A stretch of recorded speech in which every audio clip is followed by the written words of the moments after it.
From the campus of Yale University, this is Business Talk with Jim Campbell, nationally syndicated across the country on the Biz Talk Radio Network and coming to you from our flagship stations, Yale Radio WYBC and 1490 AM WGCH Greenwich. All talk and all business, 60 minutes of radio with leading figures from the world of business along with the business of politics and sports. An epic biography of FDR by a preeminent presidential historian tonight on Business Talk with Jim Campbell. Robert Dallek is the author of numerous presidential biographies: An Unfinished Life, John F. Kennedy, Nixon and Kissinger, Flawed Giant, Lyndon Johnson and His Times, Harry S. Truman, Reagan, The Politics of Symbolism. He's a Pulitzer Prize finalist. And this latest, destined to become the definitive FDR history, is Franklin D. Roosevelt, A Political Life. Welcome, Bob. How are you? I'm fine, thank you. Good to be with you. Thank you very much. And one thing I'll say, this is a great read. Sometimes these big, huge presidential biographies are so dense to get through. This thing reads so easily, and whatever the touch is. Let me just ask you first, because so much has been written about this guy. Yes. What's the single biggest insight or most surprising thing that you think you uncovered? Well, there are two things, but I would say, why in the first place did I conclude I should write a biography of FDR? Well, the publisher came to me and said, it's been 8 years since we've had a big one volume on FDR. Would you like to do it? So I said, sure. I said, but what particularly appealed to me about it is that people are so disillusioned about politics. The feelings in the country are so negative. There's a kind of downcast view. And I think it's well to go back and look at a president who was so effective and so popular. Jim, in all the time he was in the White House, his approval rating never went below 50%, at least according to the Gallup poll. So that was a significant appeal to me in doing this. But what I found most striking was the diaries of his cousin, Margaret Daisy Suckley, because Roosevelt played his cards very close to the vest. And he would talk to her candidly, and he'd say things like, Daisy, I'm going to tell you this. I don't say it to anybody else, and I know you won't repeat it. So he would open himself up to her about a variety of things, both personal and political. The other thing that I found interesting was that his health was very much in decline beginning in 1940, that he was already suffering from congestive heart failure. And he was getting the results of the 1940 election in his dining room at Hyde Park, his ancestral home. And suddenly he said to his Secret Service agent, don't let anybody in, close the door. And he said, the agent said in response, not even Mrs. Roosevelt? He said, I told you, nobody. Well, he was sweating profusely. He was in great pain, and he was having an engine attack. You see, it was evidence of the beginnings of his congestive heart failure. And then there were episodes later over the next several years of him on the floor in pain, his son, one of his sons, describing how he was writhing in pain and how he could barely get up after this passed to go out and do some political business. So it was really a demonstration to me of how much he struggled with his health. And, of course, we know now from the fact that he died, of course, April 12, 1945, shortly after he was inaugurated into his fourth term. And a few months before, February of 45, Winston Churchill's physician, Lord Moran, saw him at the Yalta Conference and said, the president is suffering from hardening of the arteries of the brain. He'll be dead in 3 months' time. And, of course, he was quite right. That was one of the things that hit me in the book is his health. And you think about JFK's health being covered up and FDR's and now maybe even Trump's, who they say is so healthy, but he's obese. So let me ask you a quick comparison today. You got FDR, Churchill, de Gaulle. These are giants. greatness. Yep. We've had Trump, Obama, George W. the last three. Is it the times, or are we running out of greatness? Well, there's always a moment when you can have greatness, but it depends on what the challenges are, you see. And, of course, Roosevelt and Churchill faced extraordinary challenges that, of course, made them larger than life as they overcame these things. And, of course, the difference now is that there are, of course, always challenges that presidents face. But even if there aren't big challenges, someone like Donald Trump is, a relative pygmy alongside of people like Roosevelt and Churchill and Harry Truman. See, so or Lyndon Johnson, who of course stumbled horribly by getting into that Vietnam War and refusing to give up on it, and of course the achievements he had at the domestic level were unprecedented. Did you, in your own mind, having written about FDR, Truman, JFK, LBJ, and Reagan, did you see similarities, or what struck you in the sort of maybe the fun that you had in getting to know each guy? Yeah, well, that's true. Jim, you do get have fun getting to know each of them, and that's part of the appeal of doing this kind of work, that you're going to have a kind of relationship with, even though all these men are dead, but still it's like you get to know them in very specific ways. So it is a kind of, has a kind of appeal to me, but also that you want to reach an audience, and you want to tell people about what these presidents were like and what they did and what they failed to do, and giving a candid assessment in the hopes that people are going to find past presidents, unlike the current leader, much more appealing. I was kind of surprised in a bit what a great politician you describe him, and surprised that for all the innovation and leadership that he made a big thing of not getting out ahead of the public too much. He was slow on isolationism and things like that. Yeah. No, he was very shrewd that way. He could be a half step ahead of the public, and but they would see him as an extraordinary leader. But he understood that in American domestic, rather democratic politics, it was a very bad idea to try and get too far ahead of the public. And he found that to be the case when he tried to pack the court in 1937. It was a real turn down for him. And then, of course, in 1938, he tried to purge the Democratic Party of the conservative opponents, especially lots of people from the South, office holders from the South. And he saw that he had to be very careful. But, great politicians, I still teach university students, and I tell them, nobody can teach you how to be a great politician. Yeah. There's a certain intuitive quality to it. Yeah, you want to know about who these men were and how they worked their magic and achieved as much as they did, but by the same token, there's something intuitive. Roosevelt had polls. Polls became available in the mid-1930s, 1935.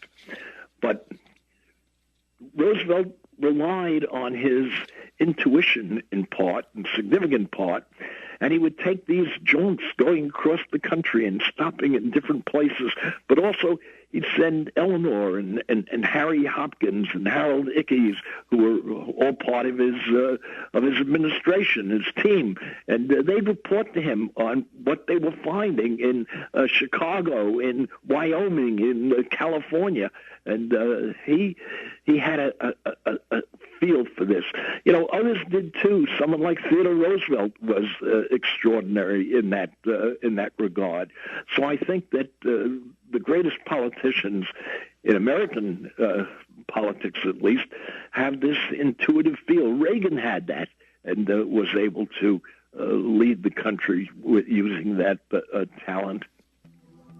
You'll see the Business Talk with Jim Campbell over the Biz Talk Radio Network, 350 stations around the country.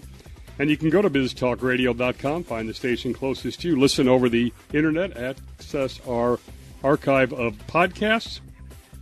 We're going to look closer at the New Deal coming up next with Bob Dallek.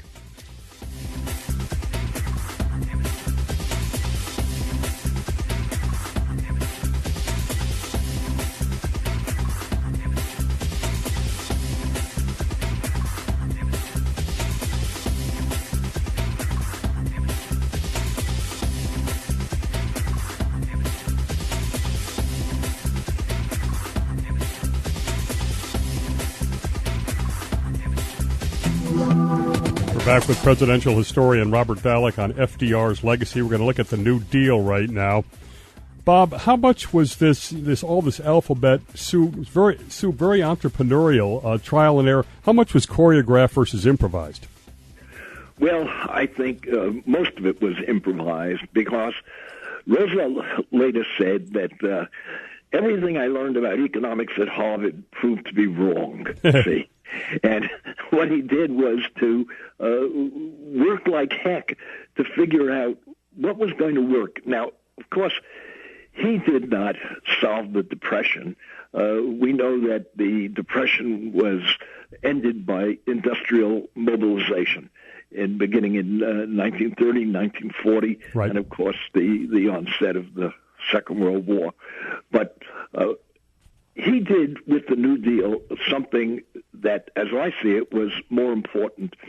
He humanized the American capitalist system, the American industrial system.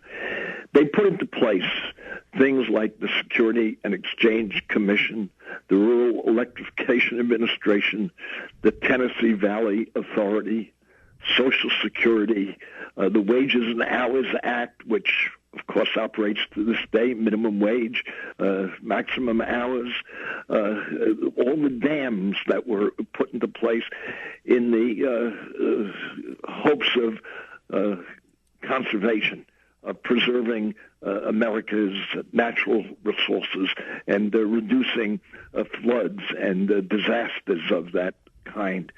And so what you had was an administration that was providing what Reagan later called a safety net, you see, so that people with unemployment insurance now and with Social Security and with something like Medicare, which of course comes later in 1965 under Lyndon Johnson, but it's all part of this legacy of the Roosevelt New Deal. And he gives the government a different role in American life, and it's never going to be rolled back to the degree that some conservatives have been yelling about for decades. So people are wedded to Social Security and to Medicare.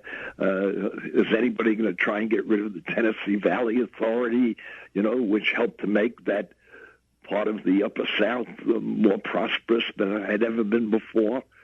So it's a legacy which will stay in place, I think, for as long as this republic lasts. And a lot of people don't realize how bad things were, right? 25% unemployment. Yep. Yes, it was a real disaster. That stock market collapse in '29, and then the escalating unemployment, and young women who worked in textile mills in New England at that time in 1931, 32. You know what they were paid an hour? 17.5 cents. Yeah. 17.5 cents. I mean, if they could get a 10-hour day, they could make 75 cents. And it meant something in 1931. So it really was a time of great suffering and deprivation, and the sense that the American dream was maybe coming to an end. Now, let's remember also, Jim, that this was a time when you had fascism in Italy, Nazism in Germany, communism in Russia, and the question was, can the American capitalist system measure up to these other ideologies? Well put, yeah. Everything on the line. I was amazed by the statistic that the worker wages went from $50 billion to $30 billion. I mean, that's just an unbelievable cut in everybody's lifestyle. Let's switch over now a little bit. What about Eleanor? What about their relationship? And I didn't realize how idealistic she was and how political he was, and she's cold. He's a narcissist. How do you talk about it? Yeah, I mean, Eleanor Roosevelt was, at the end of the day, probably the greatest first lady in American history, but their personal relationship was very strained. She had discovered in 1918 that he had an affair with her secretary, beautiful young woman, and it put a terrible strain on their marriage. She offered to divorce him, and Roosevelt's principal political advisor, Louis Howe, said it will destroy your political career and your political ambitions, because it was nothing like later when Reagan, who was the first divorced president in American history, and now we have Trump, who's on his third marriage. So the mores, in the sense, in the country have changed. But in Roosevelt's day, if he had been divorced, it probably would have killed his political career. But they managed to stay together. They, of course, had 5 children, and they grew together. And she was the voice of the left in his administration. She was someone who was always prodding him about rights for African Americans, for Mexican Americans, for Jews. And Roosevelt, of course, he understood that she was representative of a mood, a shift, a change in the country.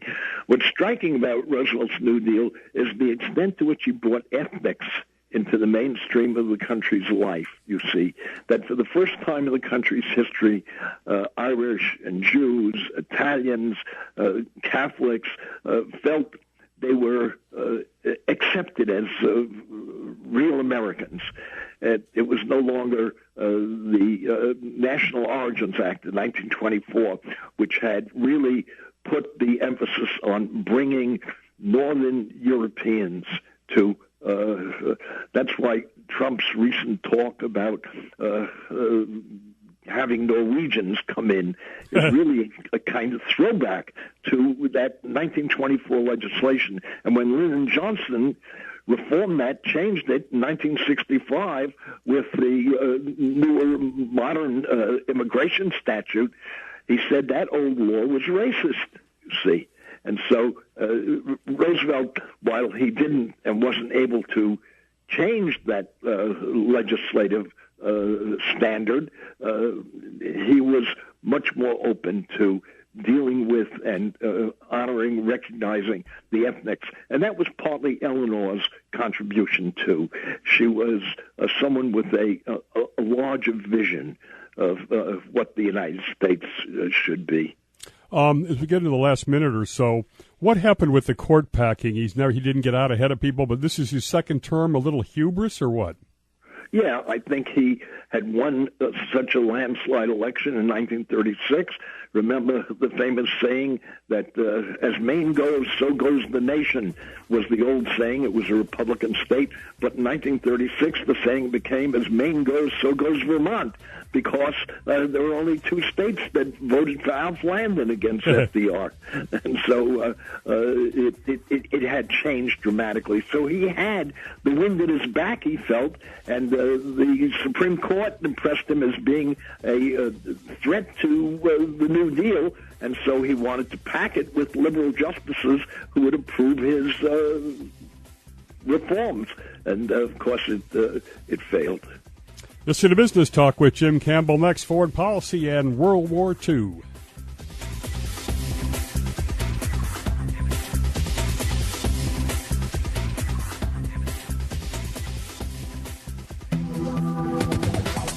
And we're back with Robert Dallek. He's just written Franklin D. Roosevelt, A Political Life.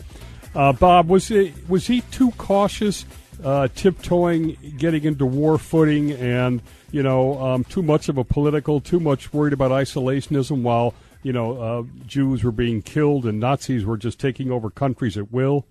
Well, it was a very difficult time for somebody who was an internationalist like FDR.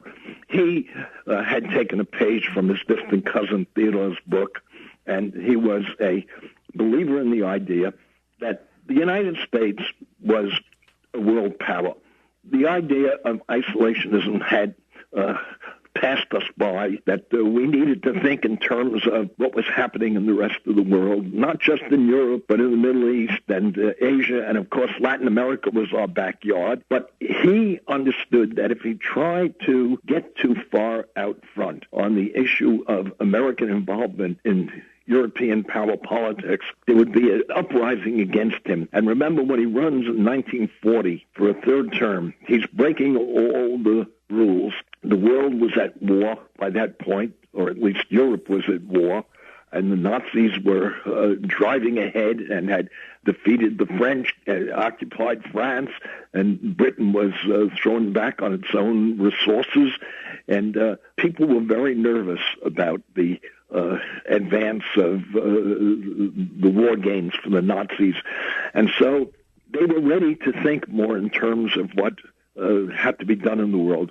So Roosevelt, of course, gets the first peacetime draft passed, but that draft law says that you only serve for 1 year, and the men could not be sent out of the Western Hemisphere who were being drafted. Now, it's a sort of crazy idea. You draft men, put them in for a year, and then you send them home and dismantle the army that you've built up. But that's what he understood people were willing to accept, you see. And what's so striking is that when that law came up for renewal in 1941, it passed the House of Representatives by one vote, a vote of 203 to 202. And it speaks volumes, I think, about the difficulty of overcoming the isolationist impulse. Of course, what really smashed that isolationist impulse was Pearl Harbor, was the fact that for the first time in American history, a surprise attack struck American territory. Of course, it was in the distant Pacific, but still, American sailors and soldiers and airmen were killed, and the significant part of the American fleet was sunk, and Americans were outraged. But they began to understand that we were now part of a larger world economy and a world system, and we couldn't just simply blink at it. And so it really brought us into the war in a solidified way, because everything Roosevelt had done before, including the destroyed bases deal of 1940, in which he gave overage destroyers to the British to set up a picket line in the English Channel against the potential Nazi invasion. He, of course, that draft law that I said he got passed, the buildup of the armed forces, these were very difficult to put across.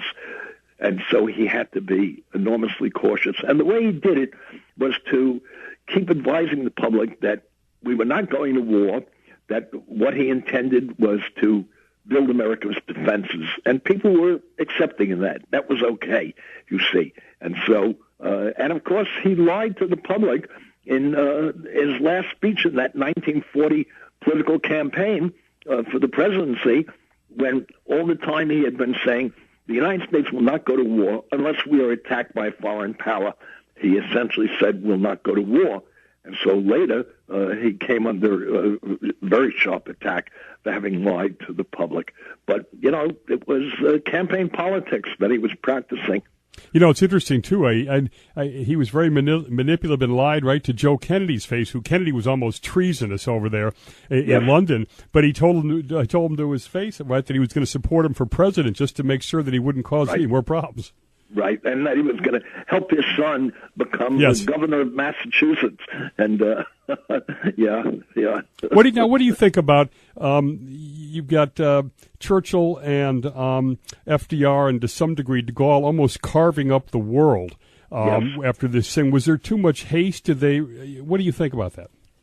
Well, Jim, the priority was to win the war. That was number one. And for Roosevelt, number two was to move the public from isolationism to internationalism.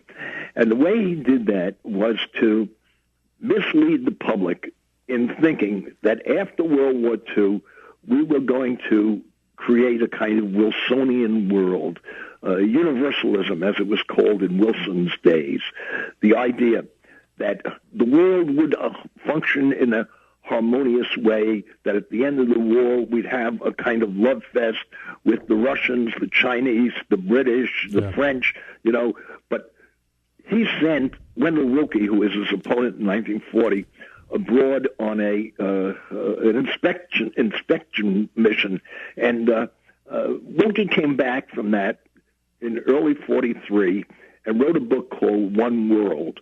And in March of 43, it became the greatest nonfiction bestseller in American history. And the message in that book is that in every foreigner is an American waiting to emerge, you see. Everybody wanted to be like us. It was one world. And it was nonsense. And he had a meeting with Stalin in which he said to Stalin, you're educating your people so well in democracy, you're going to educate them and push yourself out of a job. And he says Stalin laughed heartily, as well he might have at this naive American, you see. Do you think, did we give too much away to the Russians? I mean, conceding all of Eastern Europe and not being tough on Poland? The Russians, George Kennan, the great diplomat and historian, later said that this was the price we paid for the Russians tearing the guts out of the Nazi war machine, which, of course, they did at a price of 25 million lives. They suffered terribly in that war under the Nazi occupation and the bombardment. And they were there in Eastern Europe. The notion that we could get them out or that we should go to war with them over Poland, you see, was ludicrous. And so Roosevelt was a realistic foreign policy maker in this sense. Not that he didn't have some naivete. He did, and he had, I think, excessive hopes about how there could be friendship with Russia. But at the same time, he was suspicious of them. Indeed, in 1944, you have the Quebec Conference with Churchill, and Churchill and Roosevelt come back to Hyde Park, New York, and they sign there an aide memoire, an agreement that they were going to hold back the secret of the atomic bomb which they were building from Stalin and the Soviets. Right. Now, why? Because he so loved Stalin? No, because he didn't trust him. He had doubts that we were going to remain on the best of terms with them, and he wanted that atomic bomb as a kind of trump card, an ace up his sleeve to restrain the Russians in the future. So he had a public face and a private face, and the private face was much more of a realistic foreign policy maker than he led people to believe. All right, the fascinating. Let's do in the last minute the flawed side of his legacy, the failure to really move civil rights forward, and of course the Japanese American internment. Yes, absolutely. Yeah, I mean on African American rights, he would never support an anti-lynching bill because he was so wedded to the Southern politicians who held all these committee chairmanships in the Congress, and he wanted to get his New Deal programs through. But the irony is that at the end of his life, at the end of his New Deal, black voters had left the Republican Party and were voting for the Democrats in substantial majorities. And, of course, blacks remain a central part of the Democratic Party support base for this day. And so, in a sense, Roosevelt didn't do much for them, but the New Deal did, and because they were recipients of that safety net which Roosevelt was putting in place, and because Eleanor Roosevelt was a spokesperson for them. Indeed, she supported the idea that black aviators, for example, who were trained in Tuscaloosa, Alabama, should be sent in to fight in the war. They had trained them and didn't want to send them in because of the color of their skin. Eleanor fought for this. Franklin signed on to it, and they tallied maybe the best record of any air unit in World War II. Final segment coming up, FDR in history. And presidential historian Robert Dallek. Let's do the psychobabble first. We have a guy crippled by polio and fights the Depression, the deepest economic decline in the history, and World War II. Where does he get the resilience? Where does it come from inside to be able to do all this? Yeah. Well, to begin with, Jim, he was a man who was sort of noblesse oblige. He was born to the purple, as they say. He was part of an American aristocracy, and he thought he had the perfect background to rule the country, to be his president, you see. And that gave him a kind of inner confidence. And I think the polio, which had so laid him low, and of course he never recovered fully from it. He was paralyzed from the waist down for the rest of his life, and he was afflicted beginning in 1921 when he was 39 years of age. So, but the polio, I think, drove him even more in the direction of his ambition, that it led him to crave even more the highest rung to be president. And there are no surviving photographs of his disability from his 12 years in the White House. That they were the photographers, the journalists were forbidden from writing about it, and from talking about it, and from photographing it. Did the average American know he was crippled? Well, they knew that he had suffered from polio, but I think what they believed was that he had largely recovered, you see. And this psychologically was a huge boost to Roosevelt's leadership in the Depression, because the attitude was, look, this man came back from this awful illness and has largely recovered, and it was a kind of metaphor for what will happen to the country with Roosevelt's leadership of the Depression. He can overcome this depression the way he overcame his disability. Amazing. Was it irresponsible? I mean, he died 3 months into the fourth term with a vice president who knew nothing that was going on. Was that all irresponsible? Well, it was, I think, irresponsible for him not to have briefed Harry Truman, particularly about the building of the atomic bomb.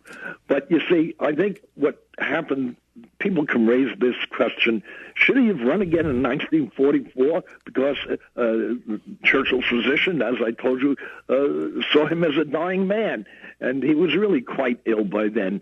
But the polls showed that if the war was still on, they wanted him to have another term. They wanted to vote him in again in 44, which they did. But if the war was over, they didn't want him to stay as president for a fourth term. Now, Roosevelt, knowing that, I believe, that he was reaching the limits of his physical capacity to do this job, he talked to this Daisy Seckley, who I mentioned before, about the possibility that he'd spend 1 year in a fourth term, he'd resign, and he'd become the head of an international peace organization, you see.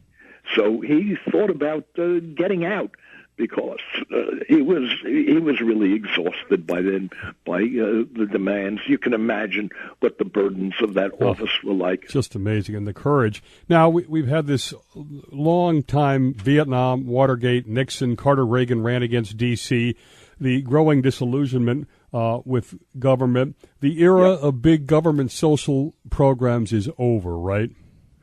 Well, the pendulum all the way over, in other words, to the other side. But, Jim, it swings back and forth, you see.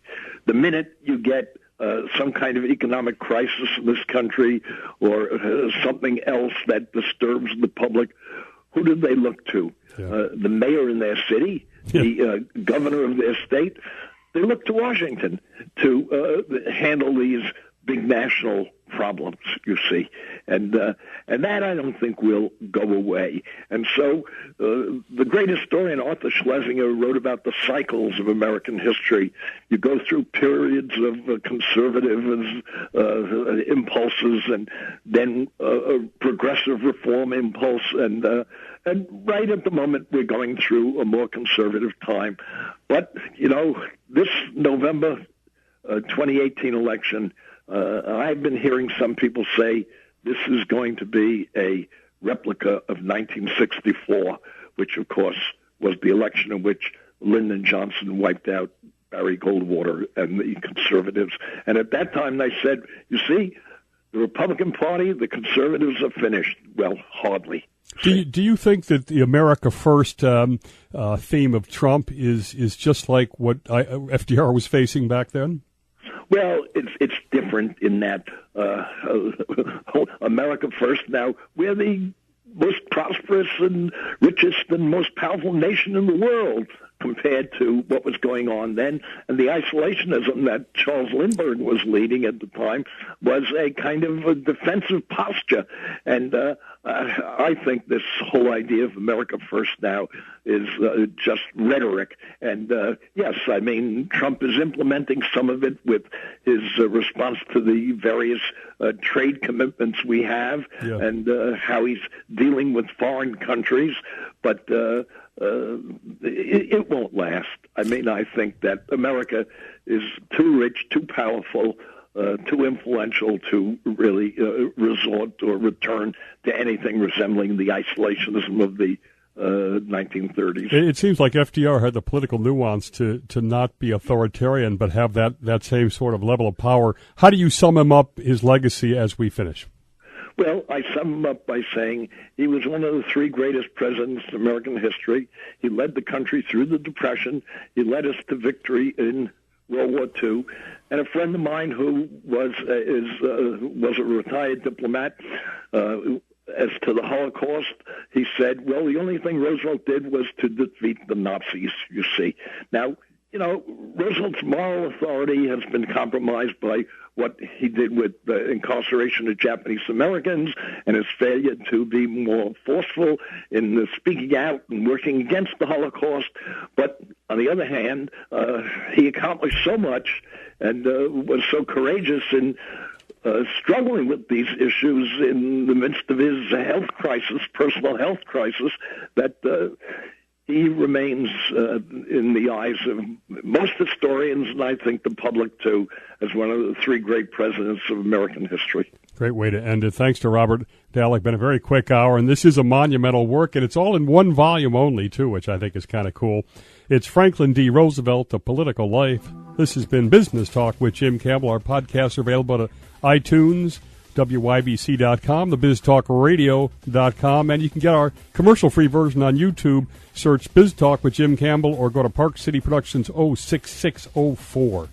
Thanks to Robert Dallek. Thanks to our national audience for listening. See everybody next Sunday on Business Talk with Jim Campbell.